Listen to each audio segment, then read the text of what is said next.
Reinhold Messner's life is marked not only by incredible achievements but also by tragedy and controversy, particularly during his early climbs. One of the most tragic and defining events in his life occurred during his expedition to Nanga Parbat in 1970.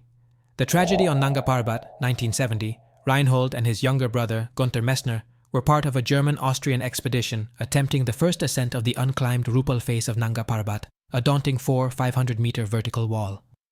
The brothers successfully reached the summit on June 27, 1970, marking a significant achievement in mountaineering history.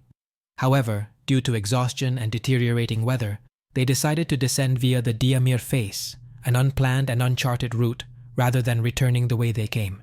During the descent, Günther began to suffer from altitude sickness and extreme exhaustion, slowing their progress.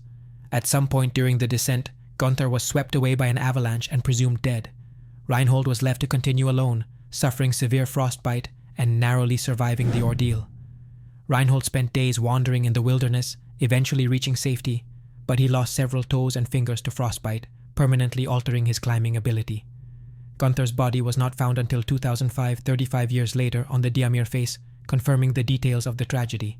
The tragedy led to significant controversy and criticism. Some members of the expedition accused Reinhold of abandoning Günther to pursue personal glory. Reinhold consistently defended himself, maintaining that the decision to descend via the Diamir Face was made jointly and was driven by Günther's deteriorating condition. This event profoundly shaped Messner's life and philosophy.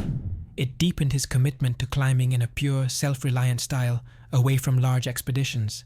He channeled his grief and experiences into writing and advocacy for environmental and cultural preservation. The tragedy became a central theme in his life story, influencing his decisions and relationships in the years that followed. Reinhold Messner has spoken candidly about this tragic chapter, emphasizing the unpredictable and unforgiving nature of high-altitude mountaineering.